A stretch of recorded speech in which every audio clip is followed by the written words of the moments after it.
पंच परमेष्ठी भगवान की, चेतन चमत्कारी पारसनाथ भगवान की, संत शिरोमणि आचार्य भगवान श्री विद्यासागर जी, अभिनंदन सागर जी, विपुल सागर जी महाराज की, मम गुरुदेव परम पूज्य आचार्य भगवान श्री निर्भय सागर जी महाराज की, 3 कम 9 करोड़ मुनि महाराज की, कुंडलपुर के बड़े बाबा की, तपोवन के पद्म प्रभु भगवान की, पूज्य मुनि श्री शिवदत्त सागर जी महाराज की, समस्त मुनि संघ की। प्यारी भव्य आत्माओं, जिंदगी बहुत मूल्यवान है। अथक प्रयास किए होंगे, अथक भावनाएं भाई होंगी, बड़ा चिंतन और मनन किया होगा। प्रभु जन्म मिले तो जैन कुल में मिले, जन्म मिले तीर्थंकर के कुल में मिले, जन्म मिले ऐसे निर्ग्रंथ मुनिराजों के दर्शन होते रहे, ऐसे कुल में जन्म मिले। हमने कई बार भावनाएं भाई होंगी, कई बार चिंतन किया होगा, कई बार मनन किया होगा, कई बार अर्जी लगाई होगी, भावनाएं भाई होगी।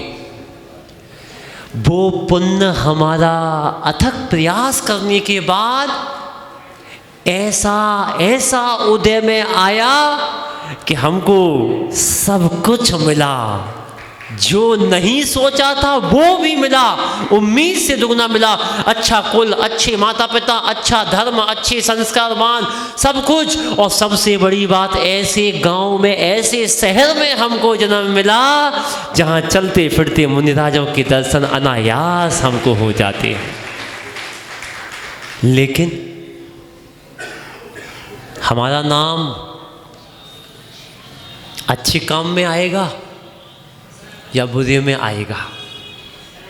प्रयास करना है। हमने जैन कुल में जन्म तो ले लिया, अब हमारा नाम किस में आने वाला है? कल गुरु महाराज ने कहा था शाम की शंका समाधान में कि एक का नाम आग लगाने वाले में आता है और दूसरे का नाम आग बुझाने वाले में आता है। जो आग लगाता है वो पाप कर्म को करता है और जो आग बुझाता है वो पुण्य कर्म को करता है। अब आप बताओ, आपके नगर में कोई वस्त्र नहीं, कोई कपड़ा नहीं, कोई सूटर नहीं, कोई फलाली नहीं, कोई मुफलर नहीं, कुछ भी नहीं, उसके बाद भी मुनिराज आपके सामने बैठे हैं और त्याग तपस्या कर रहे हैं। अरे मैं आप लोगों से कहना चाहूँगा कि ध्यान रखना, जीवन में कोई कार्य करना या नहीं करना, अगर अपने अंदर सकारात्मक ऊर्जा को लाना है तो पीछे के पंख को मत रखना। लोग कहते हैं अगर नकारात्मक ऊर्जा घर में है तो पीछे के पंख लगाओ, नकारात्मक ऊर्जा चली जाएगी। दूसरे व्यक्ति से पूछेंगे अगर आपको नकारात्मक ऊर्जा को हटाना तो क्या करें? वो कहेगा नमक की डेली को अपने घर में रखो, नमक रखो, नमक हमेशा नकारात्मक ऊर्जा को हटाता है। तीसरे से पूछेंगे तो कहेगा पारे को रखो, पारा नकारात्मक ऊर्जा को हटाता है। और चौथे व्यक्ति से कहेंगे, वो कहेगा कि ध्यान रखना, सकारात्मक जिसकी सोच है उसकी संगति में रहो। लेकिन मैं आप लोगों से कहना चाहूँगा, अगर आपको अपने घर से, अपने दिमाग से, अपने शरीर से, अपने परिवार से, अपने देश से अगर नकारात्मक ऊर्जा को निकालना है तो तुम कुछ भी मत करना। अब 2 काम जीवन में कर लेना, सुबह से उठ करके भगवान के जिनालय में आना और उनके सिर पर, मस्तक पर ध्यान रखना। एक बार जल की धारा छोड़कर शांति धारा करके उस शांति धारा को अपने गले पर, अपने मस्तक पर लगा लेना और नगर में मुनिराज हो उनके चरणों की धूल अपने सिर पर लगा लेना। तुम्हारे घर की सारी नकारात्मक ऊर्जा अपने आप दूर हो जाएगी। तुम्हें किसी के पास जाने की जरूरत नहीं है, कोई भभूत लगाने की जरूरत नहीं है, किसी के पास जाने की जरूरत नहीं है। जिसके जीवन में गुरु का इशारा और प्रभु का सहारा जिसको मिल जाता है उसका संसार से किनारा हो जाता है। इसलिए आपके यहाँ मुनिराज आचार्य भगवंत का प्रवेश हुआ है। नगर गौरव के साथ। तो ध्यान रखना, उन्होंने कितनी बड़ी उपलब्धि को प्राप्त किया है। आप क्या कर रहे हैं? कल कह रहे थे महाराज जी हमारे पार्टनर हैं, हमारे रूम पार्टनर हैं, हमारे साथ खेले हैं, हमारे साथ क्रिकेट खेले हैं, हमारे साथ ये किया है। अरे ध्यान रखना, सच्चा मित्र वही होता है जो एक दूसरे को लेकर के चलता है। अब बताओ, जितने भी मित्र थे, अब इनके रास्ते पर कौन खेल खेलने वाला है? इन्होंने तो संयम का खेल खेल लिया, संयम के मार्ग पर बढ़ गए। अब कौन मित्र इनका साथ देगा? इसलिए अगर मित्रता करनी है, अगर मित्र हो तो सुदत्त सागर जैसा हो। मित्र हो तो ऐसा हो जिसने अपनी पर्याय को हटा करके, और गुरु महाराज ने उनका नाम भी देखो कितने सोच करके रखा, सचिन, शेरू और सुदत्त एक ही राशि पर। इसलिए दो काम जीवन में करना, आपके घर से नकारात्मक ऊर्जा अपने आप चली जाएगी। अगर नगर में मुनिराज हो, उनकी नवदा भक्ति करके उनकी गंधोदक की धारा अपने मस्तक पर लगा लेना, और मंदिर में सुबह आकर के शांति धारा करके उस शांति धारा के उसको मंत्रों को, मंत्र जल को अपने मस्तक पर लगा लेना। आपका दिमाग 24 घंटे ठीक रहेगा, आपको कुछ करने की जरूरत नहीं पड़ेगी। इसलिए अपने जीवन में अच्छे कार्य करो। आपने कितना पुण्य पुरुषार्थ किया, कितनी भावनाएं भाई, तब आपको ये मिला। लेकिन ध्यान रखना, आदमी को अभी अकल नहीं आती है, और अकल बादाम खाने से भी नहीं आती है। नहीं तो दुनिया के आदमी बादाम खा के अकल ले आए। आदमी को अकल बादाम खाने से नहीं, आदमी को अकल ठोकर खाने से आती है। उस मारीच के जीव को कितना समझाया, कितना समझाया, लेकिन उसकी समझ में उस समय नहीं आई जब शेर की पर्याय में था और दो मुनि महाराज का सानिध्य प्राप्त हुआ, तब उसकी समझ में आई। समझ में तो तुम्हारी भी आएगी, हमारी समझ में 20 साल में आ गई तो हम महाराज बन गए। शेरू भैया की समझ में 40-42 वर्ष की उम्र में आई। आपकी समझ में कब आएगी? किसी को 1 भाव में आती है, किसी को 2 भाव में आती है, किसी को 10 भाव में आती है, और किसी को अनंत भाव लगने के बाद समझ में आती है। लौट करके अगर हमको निर्वाण को प्राप्त करना है तो रत्नत्रय को धारण करना ही पड़ेगा, जिसके अलावा दूसरा कोई रास्ता नहीं है। इसलिए समझने का प्रयास करो। जब बड़े बैठे हों तो छोटों को कम ही बोलना चाहिए।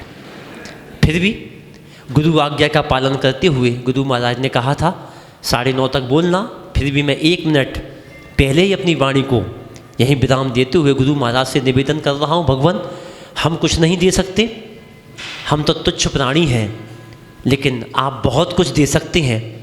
हमारे समय का आप और अच्छे से इनको समझाने का प्रयास करें।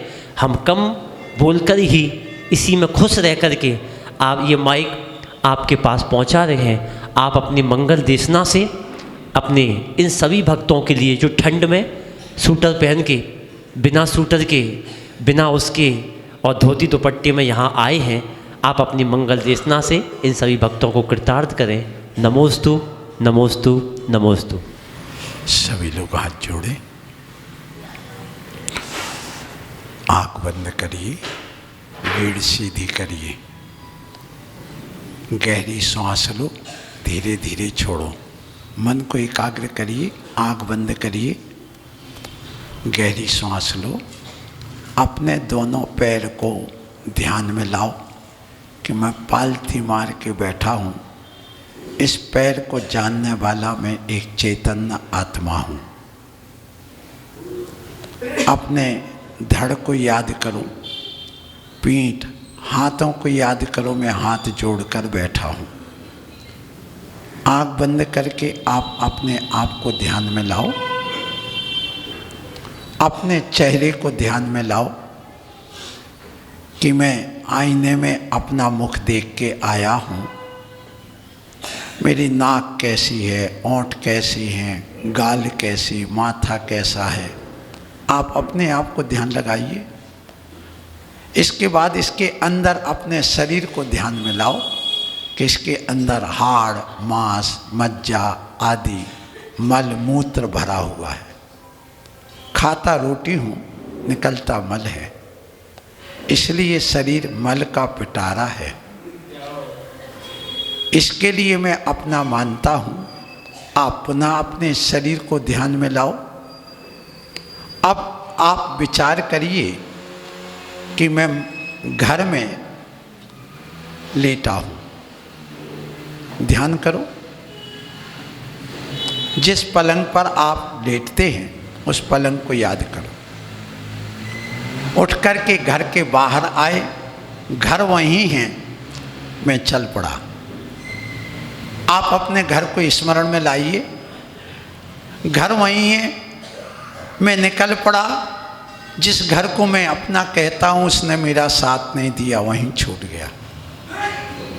आप मंदिर आए, मंदिर में भगवान का मुख देखा आपने। पार्श्वनाथ भगवान की काले पाषाण की प्रतिमा है। नासा दृष्टि भगवान आप जैसा बनूं, इसके लिए मैं आया हूँ। वहाँ से आप अंदर आइए। सभा में बैठे मुनिराज, यहाँ संग सहित आचार्य महाराज विराजमान हैं। अपने स्वरूप को समझने के लिए मैं ओंकार ध्वनि करता हूँ। भगवान आपकी वाणी मेरे हृदय में आ सके, इसी भाव से पहले मैं पढ़ूंगा, बाद में आप।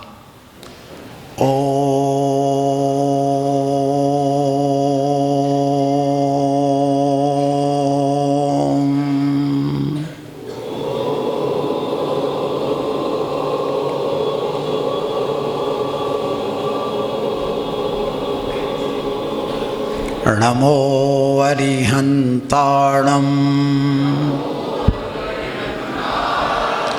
नमो सिद्धाणं नमो आयर्याणं नमो ओझ्यायाणं नमो लोये सौवेसाहुणम्।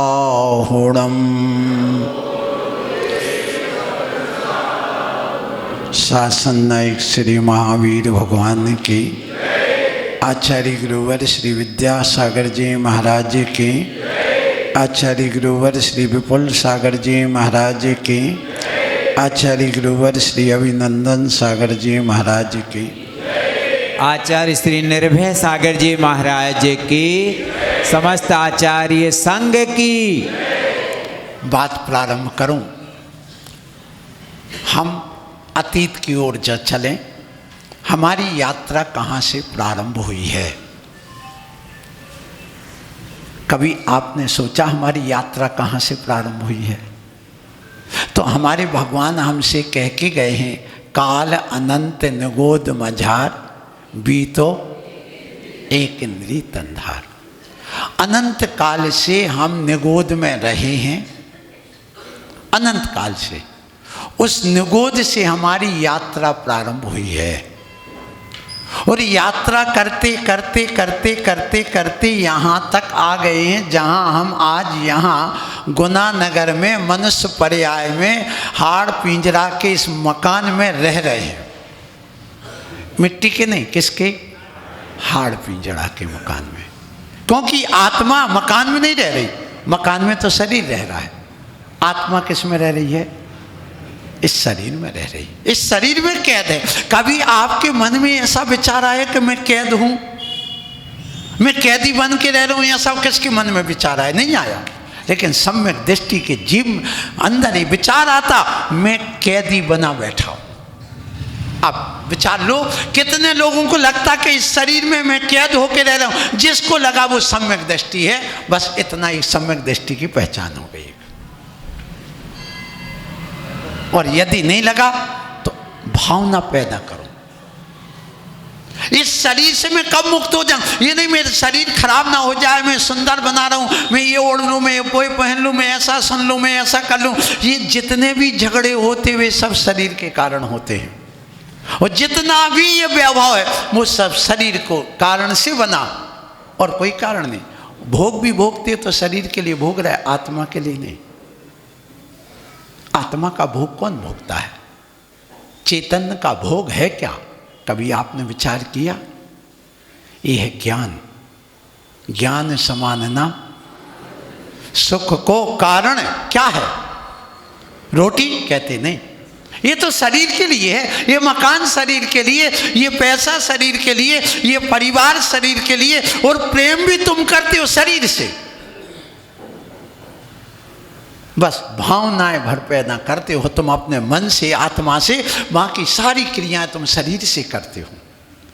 सारा धन वैभव जितना वो सब पुद्गली इकट्ठा करके रखा, इससे ज्यादा तुमने क्या किया बताइए? सुबह से उठे, तेरे मेरे के अलावा क्या हुआ? राग देश के अलावा सुबह से कुछ किया ही नहीं इस जीव ने। क्यों?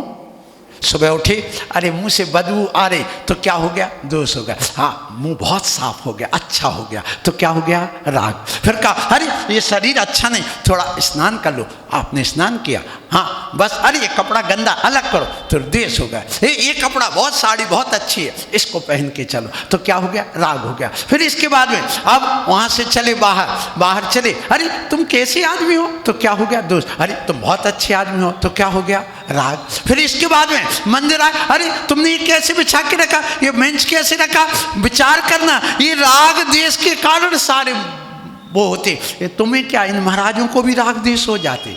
तुम्हें नहीं पता, अभी हम तो संग में रह रहे, हमें तो पता है, इनको भी आ जाते राग देश। तुम इस कमरे में क्यों, तुम इस कमरे में क्यों? ऐसा किसको आ जाता? मुनि तक को आ जाता। तुम तो अभी मुनि नहीं, मुनि बने हो जिंदगी भर से, और बने रहोगे। लिखा पढ़ी के अलावा करते क्या हो बोलो? कभी तुमने अपने आत्मा के परिणामों की लिखा पढ़ी, सुबह से विचार किया, हिसाब लगाया? नहीं लगाया। और जो पैसों का हिसाब लगाता रहे, घर में बच्चे क्या है क्या नहीं है, कैसा, ये सब मुनि में गिरी सी तो चल रही है। इसलिए मैं कहना चाहता हूँ आप लोगों से, हमारी यात्रा जहाँ से प्रारंभ हुई है, हमें जाना कहाँ है, ये कभी लक्ष्य बनाया? जिंदगी का लक्ष्य भी नहीं बनाया कि हमें जाना क्या। तो सुबह से उठे तो राग देश और मोह, कितनी चीजें, क्या है राग देश? राग किसे कहते? पर वस्तु के प्रति जो अच्छा लगने रूप भाव है, वो क्या है? राग। जो पर वस्तु से लगाव है, उसका नाम क्या है? राग। और जो पर वस्तु से गिला नहीं है, वो क्या है? महाराज, अरति भाव वाले नहीं होती। अरति भाव कसाय है, और वैराग भाव एक अलग चीज है। तो वैराग भाव आना चाहिए, अरति भाव नहीं। अरति भाव अलग चीज है, द्वेष में चला जाता है। इसलिए राग देश। और मोह क्या कहलाता है? देखो, ये पेन है और ये पेंसिल है, देखना आप लोग, ये पेन बहुत अच्छा, ये पेंसिल अच्छी नहीं, तो ये पेन अच्छा है तो क्या हो गया? और ये पेन अच्छा नहीं तो क्या हो गया? द्वेष। अब देखिए, अब मोह क्या कहलाता है? अब मोह की व्याख्या करो। मोह किसे कहेंगे? ये पेन अच्छा है, रख लूं, छू लूं, तो ये क्या हो गया? मोह। तो राग देश में वस्तु इष्टानिष्ट होती और ग्रहण करने में मोह होता। ये छू लूं, इस चूम लूं, इसको रख लूं, ये सब क्या हो गया? मोह हो गया। तो दिन भर क्या करते हो? ये वस्तु अच्छी है, रख ले, ये अच्छी नहीं, हटाओ। तो ये सुबह से शाम तक, इसके अलावा इस संसारी प्राणी का चलते नहीं। बस भगवान का यही कहना है कि हे ज्ञानियों, तुम सबसे पहले ज्ञान प्राप्त करो। तुम ज्ञानी आत्मा हो, संसार में कोई अज्ञानी है ही नहीं, सब ज्ञानी हैं। क्यों? ज्ञान आत्मा का गुण है, ज्ञान आत्मा का गुण है, और ज्ञान आत्मा का स्वभाव है, ज्ञान आत्मा का धर्म है। वो तो कभी नष्ट होगा नहीं। यदि वो नष्ट हो जाए तो जीव भी नष्ट हो जाए, क्योंकि ज्ञान और दर्शन ये दो ही तो चैतन्यमय चीजें हैं। इसलिए मैं आप लोगों से ये कहना चाह रहा हूं कि हमारी यात्रा कहां से प्रारंभ हुई? निगोद से। अब बताओ, अनंत काल से जीव कितने इंद्रिय रहा? एक इंद्रिय जीव कौन सी गति का जीव है? त्रियंच गति का। तो इस जीव की अनादिकालीन गति कौन सी रही? त्रियंच गति। मतलब अनंत अनादि काल से हम त्रियंच एक इंद्रिय में पड़े रहे, वहां से पुण्य का उदय आया, और पुण्य का उदय आया तभी निकल के आया, नहीं तो नहीं। अब पुण्य का उदय कैसे आ गया? सुन लो, जिस समय भगवान की दिव्य ध्वनि खिड़ती है, जिस समय भगवान का जन्म होता है बालक के, तीर्थंकर के बालक के रूप में, भगवान का नहीं बालक का होता, लेकिन भगवान इसलिए भावी नैगम नय की अपेक्षा से हम कह देते हैं कि भगवान होता बालक का। अब उसका जन्म हुआ उस समय जब केवल ज्ञान हुआ, उस समय जब भगवान की दिव्य ध्वनि खिली, उस समय सारे लोक में एक समय के लिए क्षणिक शांति होती है हर आत्मा को। उस समय जो निगोदीय जीव होता है, उस निगोदीय जीव में अशुभ लेस्या में भी मंद कसाय के साथ में जब उसमें थोड़ी सी भी शुद्धि आती है, तो जैसे भड़मूंजास के उससे एक दो सटक आते बाहर, निकल आते दाने, ऐसे निकल करके हम आके यहाँ बैठे हैं। और यहाँ बैठ करके हम वही अहंकार, राग, द्वेष, मोह के अलावा क्या चलता, सब ऐसे कुछ है नहीं। तो हमने यात्रा की कहाँ से? निगोद से। अब बताइए, कोई कहता है जीव अनादिकाल से त्रैकालिक शुद्ध है। त्रैकालिक शुद्ध नहीं कहना कभी जीव को। निश्चय नय से शुद्ध है, व्यवहार नय से अशुद्ध है। अब निश्चय नय से शुद्ध है, ये देखने की दृष्टि है, ये देखने की नए एक दृष्टि है, इसलिए हम देख रहे हैं वो है। यदि हम त्रैकालिक शुद्ध कह देंगे तो मुझे ये बताओ, यदि जीव शुद्ध है तो फिर ये क्यों कहा जा रहा मिथ्यात्व हटाओ? एक बात। फिर ये क्यों कहा जा रहा है ज्ञान प्राप्त करो? फिर ये क्यों कहा जा रहा है मोक्ष की यात्रा करो? ये क्यों कहा जा रहा है कि मोक्ष प्राप्त करो? जब तुम शुद्ध हो तो प्राप्त करने की क्या जरूरत? वो सब जीव यदि शुद्ध हो जाएंगे तो संसार ही खाली हो जाएगा, फिर ये भी समस्या आ जाएगी। इसलिए देखिए, अशुद्धि होती है तीन,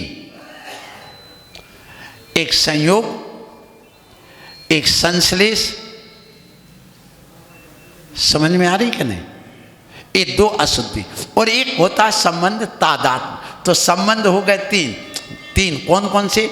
एक तादात्म्य संबंध, एक संयोग संबंध और एक संश्लेष संबंध।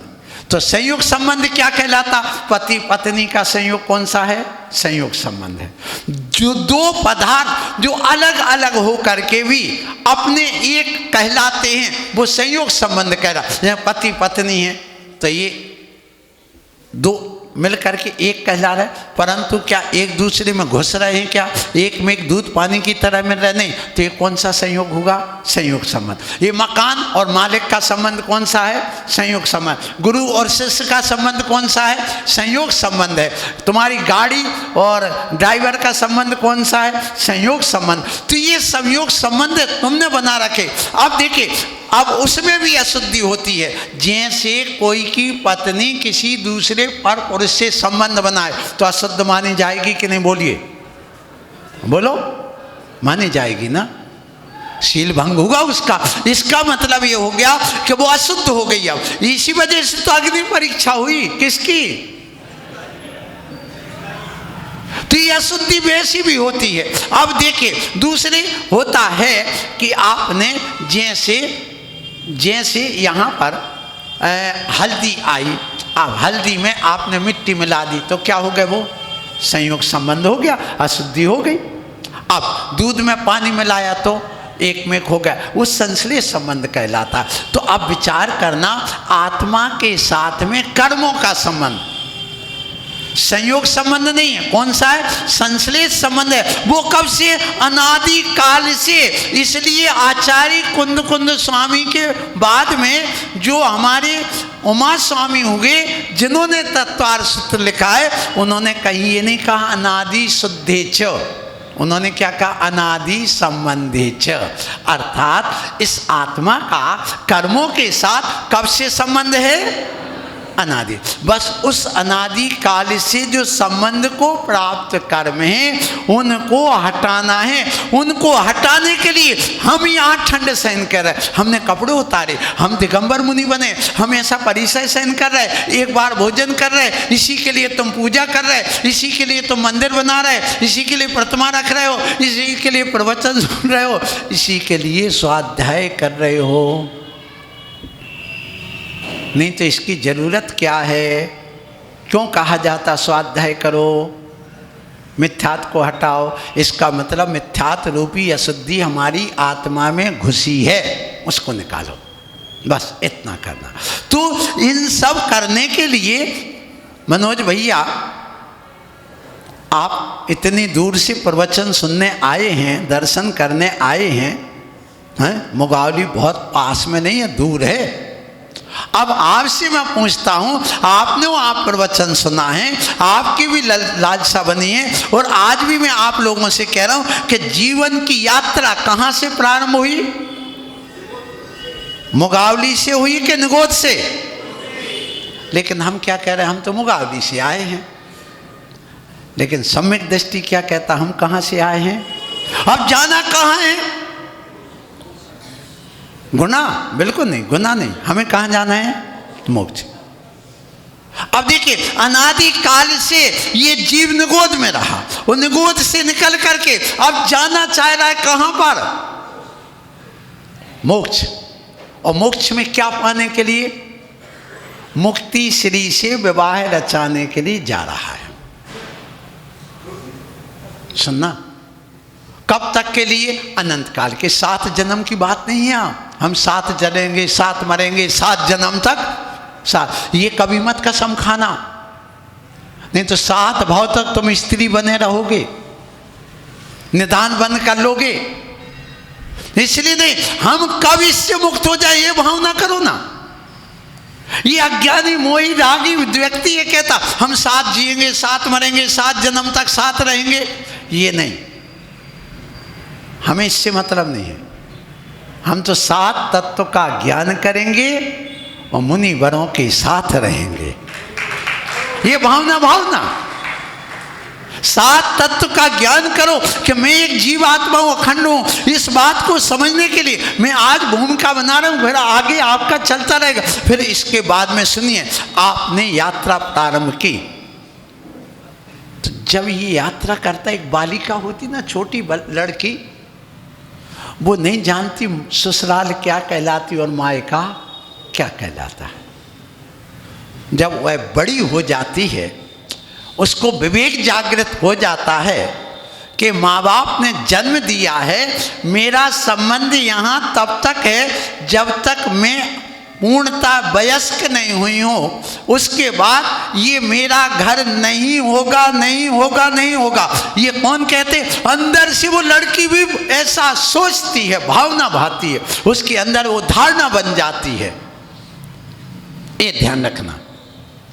इसलिए वह अब शादी के लिए, शादी हो गई, अब बताओ उस लड़की को बहू बनने पर मायके में अच्छा लगता कि ससुराल में? बताओ, जितनी बहू बैठी बोलो, कहाँ लगता है? ससुराल में अच्छा लगता, मायके में अच्छा नहीं लगता।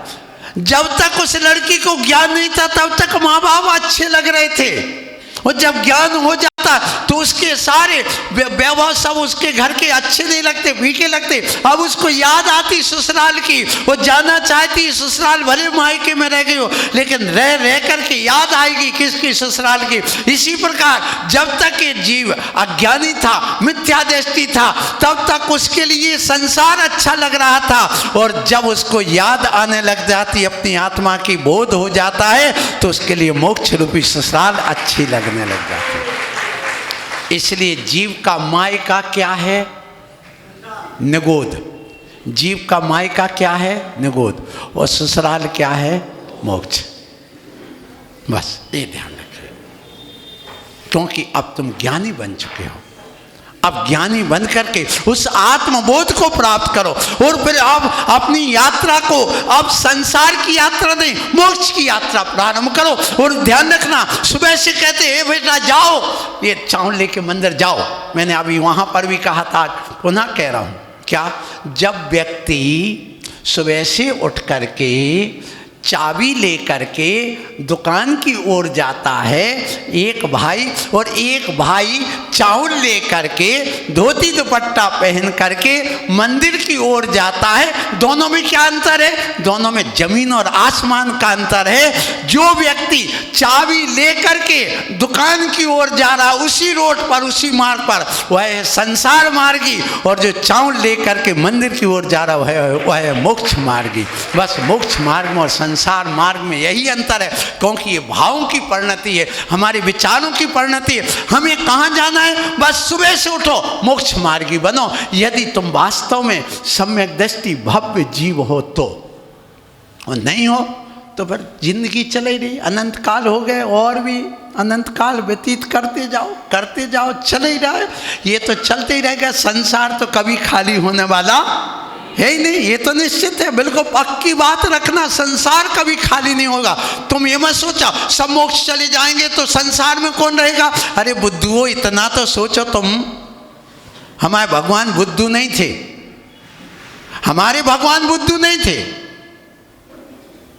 कि उनको इतने ज्ञान नहीं हो कि संसार पूरा मोक्ष, सब मोक्ष चले जाएंगे तो संसार खाली हो जाएगा। कहते नहीं होगा। तुम अपनी अकल मत लगाओ।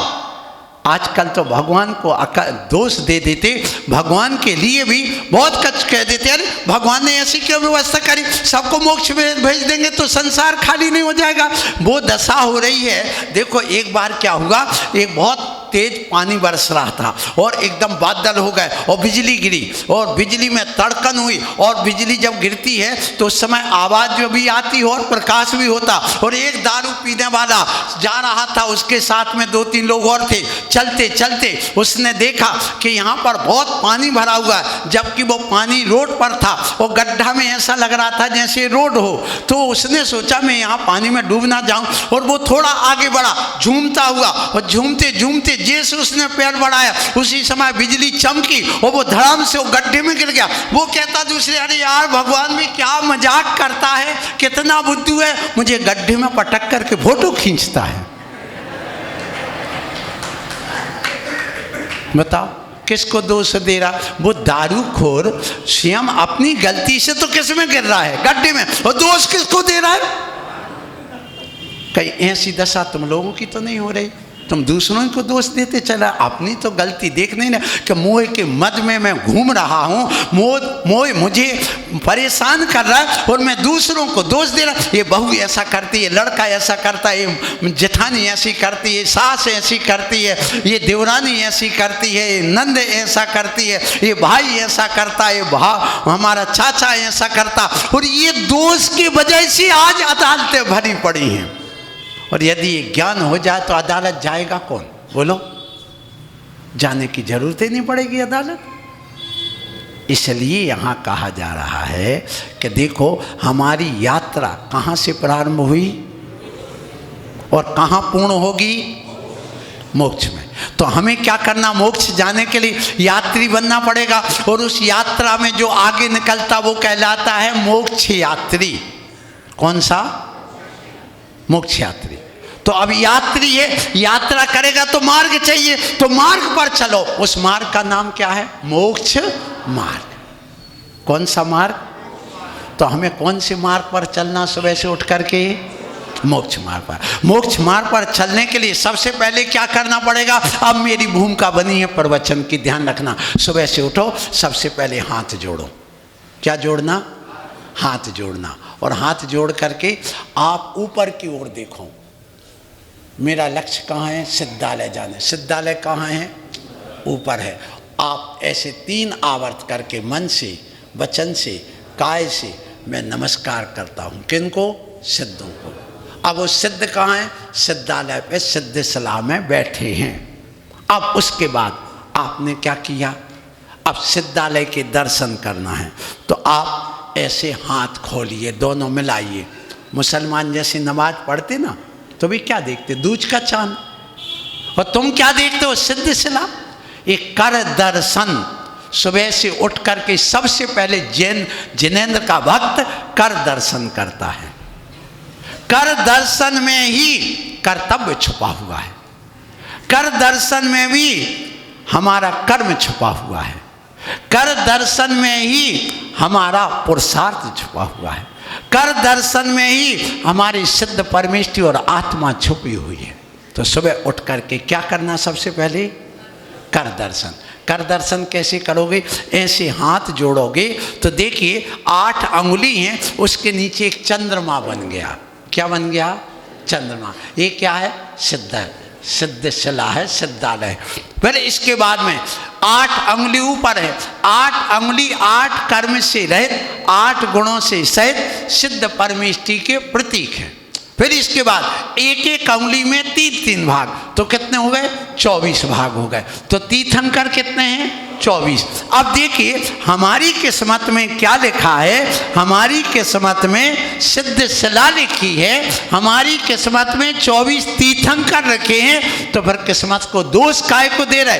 तुम अपने भाग्यशाली बनाओ। सुबह से उठ करके भाग्य को कोसो नहीं, भाग्य की सराहना करो कि हे भगवान मैं कितना सौभाग्यशाली हूँ, मेरी किस्मत में सिद्ध शिला और तीर्थंकर 24 लिखे हैं। मेरे बराबर भाग्यशाली दुनिया में कोई नहीं है। और फिर इसके बाद इसको बंद करिए, कहते दुनिया मुट्ठी में, और जैसे बंद किया सिद्ध शिला 24 तीर्थंकर हमारी मुट्ठी में। फिर ऐसे पुनः आवर्त करके 24 भगवान को नमस्कार करके एक कायोत्सर्ग करिए। बस ये है जैन दर्शन की शुरुआत। यहाँ से हमारी जिंदगी की शुरुआत होती है, यहाँ से हमारे दिन की शुरुआत होती है। तो क्या तुम ये करते हो? मंदिर नहीं जा पाते, कोई बात नहीं, आप इतना तो कर सकते हो कि सुबह से उठ करके कर दर्शन कर लो। कर दर्शन करके 24 तीर्थंकरों को याद कर लो। फिर उनके बाद सिद्ध शिला आदि को नमस्कार करके अपना लक्ष्य बना लो, मुझे क्या कहाँ जाना है? मोक्ष जाना। फिर इसके बाद आप वहाँ पर आए, नहाया धोया, अब घर के बाहर निकलो तो एक ध्यान रखो, अपने साथ सुरक्षा कवच करके जाओ। सुरक्षा कवच रोज करना चाहिए। जितने श्रावक हैं जरा हाथ उठाना, कौन कौन सुरक्षा कवच जानता है, कौन कौन करता है? किसी ने यदि मेरे प्रवचन सुने हो या इसके माध्यम से बता, बिल्कुल सरल आइडिया बता दिया मैंने, बिल्कुल संक्षिप्त। और ये किसने दिया? ये मेरा नहीं है, ये हमारे आचार्य अंतिम भद्रबाहु स्वामी जो हुए अंतिम स्रोत केवली, उन्होंने हमारे लिए सुरक्षा कवच दिया है। जब 12 साल का इस उत्तर भारत में अकाल पड़ा, उस समय लोग पेट फाड़ फाड़ करके मुनि का खाने लगे, लूट लूट करके वो चौके का खाने लगे, या मुश्किल होने लगा। उस समय भद्रबाहु स्वामी कर्नाटक गए, जहाँ उनकी समाधि बनी हुई है गोमटेश बाहुबली में, वहाँ तक वो अपने 12,000 मुनियों को एक साथ लेकर के गए। वो 12,000 मुनि, उन्हीं के एक शिष्य थे स्थूलभद्र, वो यहाँ पर रह गए। वे सब श्वेतांबर बन गए और वे क्या बने रहे? दिगंबर बने रहे। सो उन्होंने ये वज्र पंजर स्तोत लिखा, उसी का संक्षिप्तीकरण है। प्रत्येक बच्चे को स्कूल भेजो, खुद करके उसको भेजना, किसी बेटी को भेजना तो करके भेजना। यदि तुम वज्र पंजर नहीं करोगे, अर्थात सुरक्षा कवच नहीं करोगे, तो कुछ भी घटना हो सकती है। लेकिन ये ध्यान रखना, मैं स्वयं कई बार भुक्तभोगी बैठा हूँ और उसका फल पाया है। यदि मैंने नहीं किया और करके गया, कितनी आपत्ति आ गई, लेकिन वो सारी आपत्ति टल गई। तुम्हें नजर नहीं लगेगी, तुम्हें टोना टोटका कोई नहीं कर पाएगा, भूत पिशाच की बाधा नहीं होगी तुम्हारे लिए। यदि कोई एक्सीडेंट आदि का कोई प्रसंग है तो उससे भी बच जाओगे, इसलिए तुम आगे बढ़ोगे। कोई शत्रु भी आ जाएगा तो दुश्मन से उसकी रक्षा हो जाएगी तुम्हारी। तुम्हें आतंकवादी भी आ जाएगा तो भी बच जाओगे, पक्की समझना, क्योंकि ये हमने स्वयं अनुभव किया है। इसलिए सुबह से उठ करके आज के प्रवचन का सार है, जितने लोग यहाँ पर बैठे आज ये शिक्षा लेकर के जाओ, या आज एक कुछ कमाई करके जाओ पुण्य की, और आज अपने जीवन में ये ज्ञान लेकर के जाओ। क्योंकि तुम्हारे घर में तलवार है क्या? तुम्हारे घर में बंदूक है क्या? तुम्हारे घर में बम है क्या? लेकिन ऐसे भी लोग हैं जिन्होंने अपने धर्मायतनों में ये छुपा रखे। तुम्हारे घर में तो एक चाकू भी नहीं मिलेगा, तलवार की बात तो छोड़ो। और करोड़ों की संपत्ति रखी, जिनके यहाँ खाने के लाले पड़े वे ये सुरक्षा के लिए रखे और तुम कुछ नहीं रखे, तो अपनी सुरक्षा करोगे कैसे? तो भैया मत रखो, कोई बात नहीं, लेकिन घर से बाहर निकलो तो सुरक्षा कवच करके जाओ। सुरक्षा कवच करने के लिए आप लोग सबसे पहले सिर पर हाथ रखिए, रखिए सिर पर हाथ करिए, सब लोग रखिए। अब आप मन में विचार करो आंख बंद करके, भगवान मेरी बुद्धि सही बनी रहे, भगवान मेरी बुद्धि जीवन के अंत तक सही बनी रहे और मेरे मस्तिष्क की रक्षा हो। अब आपको मंत्र पढ़ना है, पहले मैं बोलता हूँ, बाद में आप बोल के अपने हाथ पीछे की ओर ले जाना। ओम ह्रीम नमो अरिहंताणम,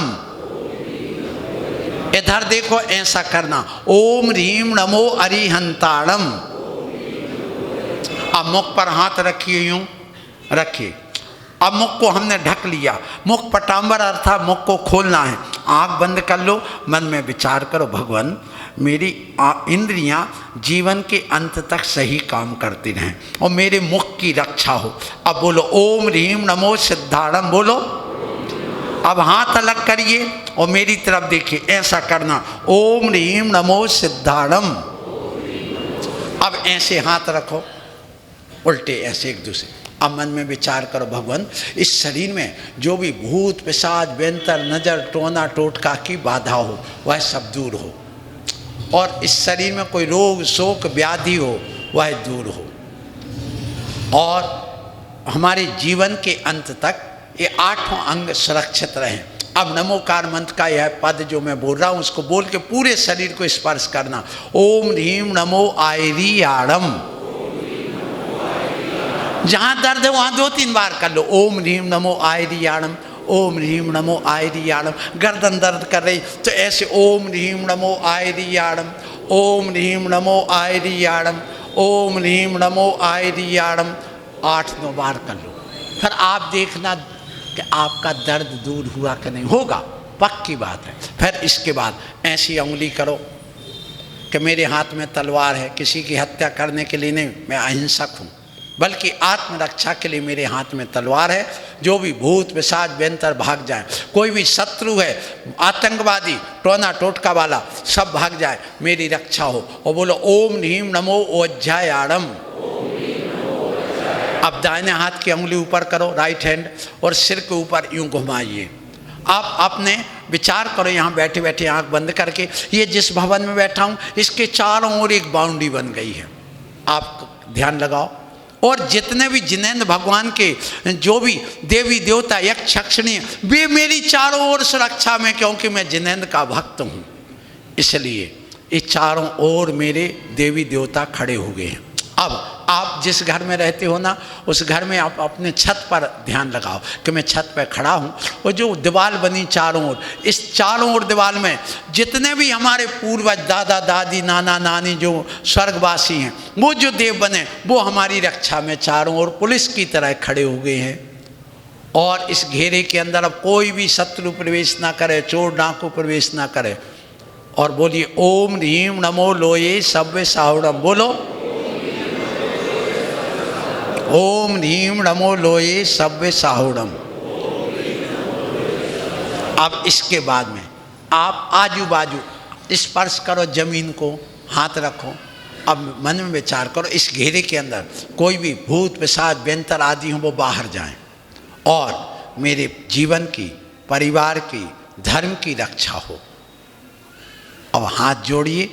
अब आप हाथ जोड़ के जिन भगवान के तुम रोज को दर्शन करते हो उनके आंख बंद करके उन भगवान को स्मरण में लाओ। भगवान हाथ जोड़ के मैं आपकी शरण में हूँ, आप ही मेरे रक्षक हैं, आप मेरी रक्षा करें, मेरे धर्म की, जीवन की, परिवार की। नमोस्तु ओम ह्रीम एसो पंचनमो यारो सव पाव प्रणाशनो मंगलाणम चा सभ्येशम परमम हवै मंगलम। अब वहीं बैठे बैठे अब भगवान को नमस्कार करो, और अब ऐसे हाथ मल के झड़ा दो। हम सबसे बरी होगा, मुक्त हो गए। देखो जो फटाखा चलाते ना दिवाली पे, क्यों चलाते हैं मालूम है? क्यों चलाते हैं? इसके पीछे बहुत बड़ी एक कथा है, बहुत बड़ी कथा है हिंदुओं में, कि जो व्यक्ति आवाज करते हुए भक्ति के ताली ढोल मलीजा बजाते हुए यदि आराधना करता है उन देवता की, बहुत लंबी कथा है अभी नहीं बता, तो उस आवाज से वो भाग जाते हैं। तो हमारे यहाँ जैसे कोई कहते हैं ओम फट, क्यों करते हैं? ये आवाज़ करने से देवता भागते हैं, भूत पिशाच भागते हैं। इसलिए ये करा जाता कि आपने यूँ कर दिया, झड़ा के अलग कर दिया, माने हम सबसे बड़ी अब सुरक्षा। अब तुम्हें जहाँ जाना सो जाओ, सुबह से उठ करके सबसे पहले ये सुरक्षा कवच करिए। उसके बाद अपने घर से बाहर निकलो तो दायां पैर पहले बाहर निकालो, राइट वाला, दरवाजे के देरी के बाहर। आज तो देरी बची नहीं, हाँ अब देरी नहीं, पहले चौखट की देरी होती थी, उसका अपना एक महत्व होता था। आज देरी नहीं, कोई बात नहीं। आप अपने दरवाजे के अंदर से जब दरवाजे के बाहर, गेट के बाहर जब पैर रखो तो श्वास ऊपर को खींचिए और रोक लीजिए, और रोक करके फिर दाहिना पैर बाहर, कहते ना दम भर करके जाओ। दम भरने का श्वास रोक करके फिर बाहर निकलना। आप निकलिए और फिर उसके बाद आप एक कदम और बढ़ के फिर श्वास खोल दीजिए। 3 कदम श्वास भर करके, दम भर करके बाहर निकलो तो आपको सफलता मिलेगी। फिर जब दुकान में जाओ, दुकान में या किसी अदालत में जाओ या अपने ऑफिस में जाओ तो पुनः अपना दाहिना पैर अंदर करिए। जब तुम्हारे घर में बहू आती है तो तुम लोग सिखाते कि नहीं? क्या सिखाती बताओ? सासू, बेटा कौन सा पैर अंदर करो, कौन सा पैर? दाहिना। तो वो सास तो समझ रही, जेठानी भी कह रही है, नंद भी कह रही है, और घर के कह रहा है दाहिना पैर अंदर, वो खुद भूल जाते, सो बायां रखते, फिर लड़ते हैं। बहू ने तो अच्छा करा, तुमने क्यों गड़बड़ कर दिया? तुम भी तो उस बात का ध्यान रखो। आजकल यही हो रहा है, इसलिए मैं आप लोगों से आज की जो बात है, शायद समय हो गया है और अब इस लाइट के कारण से वहाँ दिखाई नहीं दे रहा, फिर भी मैं आप लोगों से कहूँगा कि देखो आप लोग यहाँ पर, हाँ 10:10 हो गया, 10 मिनट का समय ज़्यादा हो गया है, इसलिए मैं आप लोगों से आज यही बात कह रहा हूँ कि देखिए हमारा प्रवचन का हम उपसंहार कर रहे हैं कि देखो आज आपके बीच में एक शिक्षा मिली। कौन सी? कि हम कहाँ से निकल के आए, हमारा लक्ष्य क्या हो, मोक्ष जाए। अब मोक्ष की यात्रा में हम कुछ करना चाह रहे, तो मोक्ष की यात्रा जब हम करें तो हम घर से बाहर निकलें तो सबसे पहले हम भगवान को स्मरण करें। सुबह से हम अपने भाग्य की सराहना करें, भाग्य को कोसना नहीं कि हम काले क्यों हैं, हम गरीब क्यों हैं, हमें कहाँ पटक दिया। ये सबसे ज़्यादा कौन करते हैं? जो वहाँ से आई हैं यहाँ पर, कहाँ पर? ससुराल में। अब कौन आई है? बेटी बहू बन करके आई है। तो बेटी अच्छी होती कि बहू होती है, ये आज का विषय नहीं, कल बताऊंगा, आज नहीं बताऊंगा। फिर इसके बाद में जब तुम यहाँ आते हो तो रोना नहीं, रोकना, दुख होना नहीं करना, अपने आप के भाग्य की सराहना करना। यहाँ पर आप देखो, ये जब तुम यहाँ बन करके आती हो तो ये बताओ कि तुम यहाँ जब आते हो तो ये होम वाइफ कहलाती हो कि हाउस वाइफ? बताओ पंडित जी, पत्नी को होम वाइफ कहते क्या हाउस वाइफ? बताओ इस सभा में हाथ उठा के बताओ, हाउस वाइफ क्यों कहलाती? तुम हाथ उठाना। हाउस वाइफ तो कहलाती, क्यों कहलाती? आज तक किसी को नहीं पता हाउस वाइफ क्यों कहलाती हो। सुन लो, जो जिस घर में जन्म लेते हैं वो माई होम कहलाता है, जो अपना घर होता है उसको होम कहलाता है, जो सार्वजनिक या दूसरे का घर होता है वो क्या कहलाता है? हाउस। जैसे पार्लियामेंट हाउस, मंत्री का खुद का घर नहीं है, उसमें आकर के रखा जाता। कांजी हाउस, कांजी हाउस किसे कहते हैं? जहाँ उजाड़ करने वाले जो पशु होते हैं उनको ले जाके रखते, उनका क्या नाम है? कांजी हाउस। फिर इसके बाद रेस्ट हाउस, रेस्ट हाउस किसका है? कोई भी आकर के उसमें रहता है, उसका खुद का नहीं होता, वो क्या कहलाता है? Rest house. इसी प्रकार घर में शादी नहीं करते हैं, दूसरे घर की लड़की लाकर पत्नी बना के रखा जाता है, इसलिए क्या कहलाती है? वो हाउस वाइफ कहलाती है। अभी तक तुम्हें सोचा ही नहीं कि महाराज हम हाउस, हम तो कुंवारे हैं भैया, बाल ब्रह्मचारी हैं। लेकिन आप लोगों की ये छोटी छोटी बातें, बहुत कुछ सीखना, बहुत कुछ सीखना, कोई बहुत आप लोगों का भी पता ही नहीं। अच्छा एक बात और कह के मैं वाणी को विराम देता हूँ। ये बताओ, तुम लोग मोबाइल पे बात करते सबसे पहले क्या बोलते हो? हेलो बोलते ना? क्यों बोलते? जरा हाथ उठाना। Hello hello hello hello hello hello, कोई हेलो हेलो कहते, कोई हेलो हेलो कहता, हेलो टेस्टिंग, हेलो। माइक वाले बैठे भैया, आप लोग कहते ना हेलो टेस्टिंग, क्यों बोलते हो बताओ जरा? नहीं पता, बोलते हैं, करते जा। यही तो सबसे बड़ी कमी हमारी, हमारे विघ्न बाधा ही क्यों आ रही, हमारी समाज में परेशानी क्यों? क्योंकि घरों में क्यों ऐसी कि हम जानते हैं पर करते नहीं, और करते हैं पर जानते नहीं। बस यहीं पर गड़बड़ी है। और हमारे लिए गुरु महाराज ने यही कहा कि इनको छोटी छोटी बातों में ये सब सिखा दो, सुन लो। इसलिए कहते हैं कि जब इस फोन का आविष्कार किसने किया था? ग्राहम बेल ने। किसने किया था? Graham Bell. नाम तो सबने सुना ना, ग्राहम बेल। इसलिए अब जब उसने इसका आविष्कार किया माइक का, तो उस समय उसने सोचा कि अपनी आवाज़ दूसरी जगह भेजना है, क्या करना? तो उसके साथ में एक लड़की थी, उसका नाम था मार्गरेट हेलो। क्या नाम था उसका? Margaret hello.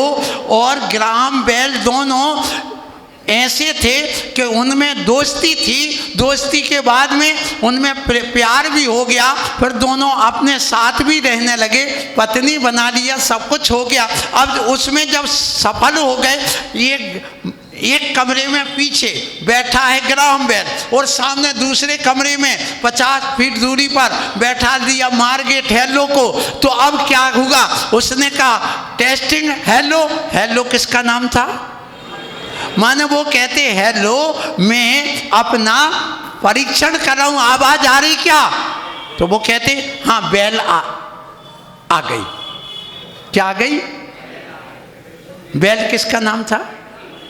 अब क्या होगा? वो अपने कार्य में सफल हो गए। सफल हो गए तो एक संविधान बनाया गया कि जिसने इसका आविष्कार किया है उसकी यादगार में क्या किया जाए। तो जब घंटी बजे तो क्या बोलना? बेल बज गई। क्या बज गई? बेल। क्यों? ग्राहम बेल को याद करना था। और इसके बाद में जब आप किसी से बात करो तो मार्गरेट हेलो को याद करने के लिए क्या बोलोगे? हेलो। ये संविधान बना दिया। सो भैया तुम बेल कैसे आया, बेल कैसे बजी, हेलो कैसे आया, तुम्हें यही पता नहीं, और करते चले जा रहे हो। पता नहीं तुम्हारी बुद्धि को क्या हो गया, बेल ही बने रह गए। इसलिए छोटी छोटी बातों को जानने की बात करो। तो मेरी जो आज के प्रवचन जहाँ से प्रारंभ हुआ था उसी बात को मैं कहूँगा। जीवन की यात्रा हमारी प्रारंभ हुई है, आज का विषय हो गया है। कल हम आपसे कहेंगे मोक्ष मार्ग क्या है, मोक्ष मार्ग तुम कैसे प्राप्त कर सकते हो। तुम सब मोक्ष मार्गी हो। इस मोक्ष मार्ग में हमें कैसे घर में रह कर के भी अपनी प्रगति करना है, कैसे हमें घर में रह कर के चारों पुरुषार्थ की सिद्धि करना है। धर्म पुरुषार्थ भी तुम्हें जरूरी है, मोक्ष पुरुषार्थ भी जरूरी है, काम पुरुषार्थ भी जरूरी है। यदि काम पुरुषार्थ नहीं करोगे और मोक्ष पुरुषार्थ भी जरूरी नहीं करोगे तो सब बेकार हमारी जिंदगी। क्योंकि हम मानव हैं, मानव की दृष्टि से हमें चार पुरुषार्थ करना पड़ते हैं, धर्म, अर्थ, काम और मोक्ष। सबसे पहले धर्म पुरुषार्थ। उठते ही सबसे पहले हाथ जोड़ा, नमस्कार किया, मंत्र जपा, कायोसर किया, नहाया। कहाँ जाने के लिए? मंदिर जाने के लिए। ये धर्म पुरुषार्थ हो गया। ये धर्म पुरुषार्थ। मंदिर आए, अर्घ्य चढ़ाया, पूजा की। क्यों किया? ये सब बात हम कल बताएंगे, आज नहीं। क्योंकि अभी आप लोगों ने तो 1 महीने के लिए हमने स्वीकृति दी है और उसमें भी 5 दिन हमारे पूरे हो गए हैं। 4 दिन वहाँ के और 1 दिन यहाँ का है।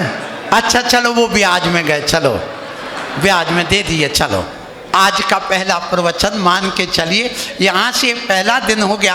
अब आपको ये ध्यान रखना है कि आप अपने जीवन में कुछ पाना चाहते हो तो मैंने कल भी कहा था, आज पुनः कह रहा हूँ, भैया 1 घंटे तुम अपने लिए निकालना, मेरे लिए नहीं। किसके लिए? तुम अपने लिए। दिन भर की खुराक जरूरी है। ये बताओ, आप दुकानदार हैं, दिन भर में कोई ग्राहक नहीं आया और आप कपड़ा बेचते हैं, हमने भी कपड़ा बेचा है। सो उस समय क्या होगा, शाम को एक शादी वाला आ गया ग्राहक और उसने बस 1 घंटे में 15,000 का माल बांधा और लेके चला गया, बस मालो माल हो गए। इसी प्रकार से तुम दिन भर नहीं कुछ कर पाए, 1 घंटे प्रवचन सुन लिया, सो मालो माल हो गया, तुम्हारा काम चल गया। इसलिए उस समय निकालिए, आप अपने समय को एडजस्ट करिए, आगे का पीछे काम करके नहाना धोना उठना बैठना उसको करिए, तभी भैया आशीर्वाद। इसलिए मैं आप लोगों से यही कहूँगा, सुबह से उठो उठो। ठंड लगती ना, हमें भी तो ठंड लग रही थी, आखिर हमारा शरीर भी तो हाड़ मांस का बना हुआ, कोई हम अलग से तो कोई रिद्धि धारी है नहीं, हम भी तो आप ही के बीच में से है। तो यहाँ पर आप भी आते हम भी आते, तो इतना तो ध्यान रखो, आप लोग खूब अच्छे ढंग से प्रवचन सुनने के लिए समय निकालना। ठंड लगे तो एक सोफा बांधना, कानों में बांध लेना, भूख लगे सो खूब अच्छो घास के आ जाना है, और एक टिफिन भी ले आना कि बाहर निकलते ही जल्दी खा लेना। और ठंड लगे तो अच्छे अंदर इनर वगैरह पहनना, उसके ऊपर एक जैकेट कपड़ा पहनना, उसके ऊपर एक क्या बनियान पहनना, उसके ऊपर एक कोट पहनना, कोट के ऊपर एक शाल पहनना, शाल के ऊपर रजाई ओढ़ लेना, लेकिन आ जाना, डरना नहीं। इसलिए आप सबसे कहूँ कि बहुत अच्छा है, आपका पहला दिन आज व्यतीत हो गया। और पहले ही दिन मैंने कहा था, टिक टिक टिक करती घड़ी सभी को मानो ये बतलाती है, करना है तो जल्दी कर लो घड़ी बीतती जाती है। बोलो महावीर भगवान, बोलो आचार्य निर्भय सागर जी महाराज की। महान भाव, अभी तो ये टेलर था, फिल्म तो अब चालू होगी, लेकिन आप सब 5 मिनट के लिए अपना स्थान ग्रहण करेंगे। आज अभी महाराज श्री कह रहे थे 5 दिन निकल गए।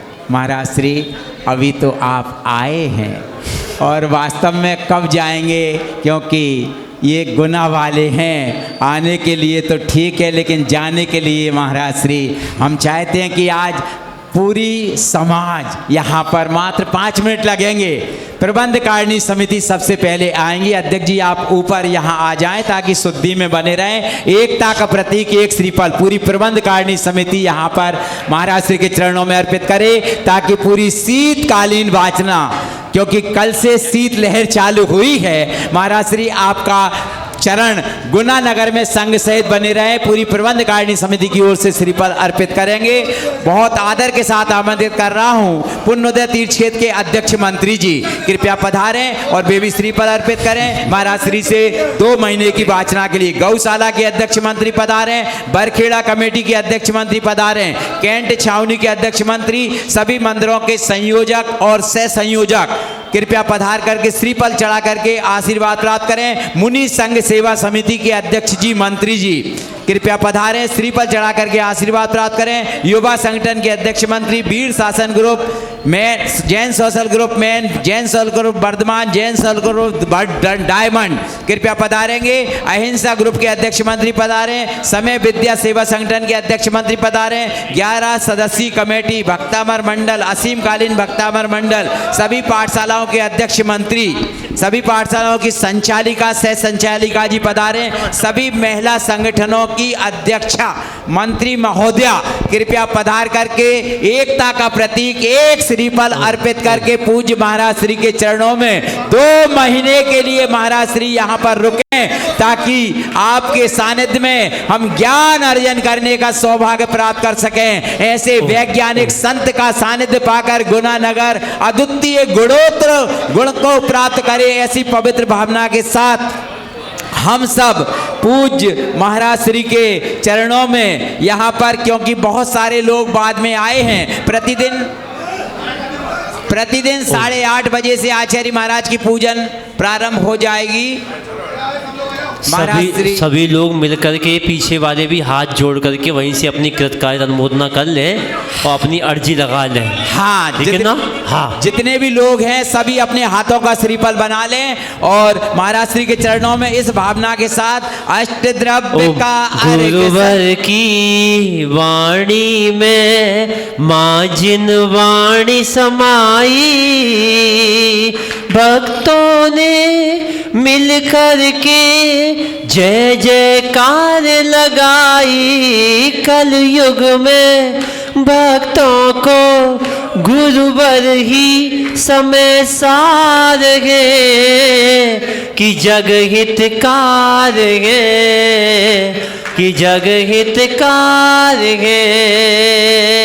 अष्टद्रव्य का अर्घ्य संजोया, अष्टम वसुधा पाने को, अष्ट गुणों से मंडित होने, शुद्धतम पद के पाने को, गुरुवर निर्भय सागर की पूजा करने आए हैं। अनर्घ्य पद के पाने हेतु अर्घ्य चढ़ाने लाए हैं। भक्तों को कल युग में गुरुवर ही समय सार है, कि जग हितकार है, कि जग हितकार है। ओम रूम परम पूज्य साक्षात विराजमान परम पूज्य आचार्य भगवान श्री निर्भय सागर मनिंद्राय सकल दिगंबर जैन समाज गुना की ओर से मनोवांछित फल प्राप्त हेतु अधिगम निर्वपामी। नमोस्तु महाराज श्री, नमोस्तु नमोस्तु नमोस्तु नमोस्तु। प्रतिदिन पूज्य महाराज श्री के 8:30 बजे से यहाँ पर आचार्य महाराज की पूजन प्रारंभ हो जाएगी और 8:45 बजे से महाराज श्री के अमृत वचन सुनने का सौभाग्य प्राप्त होगा।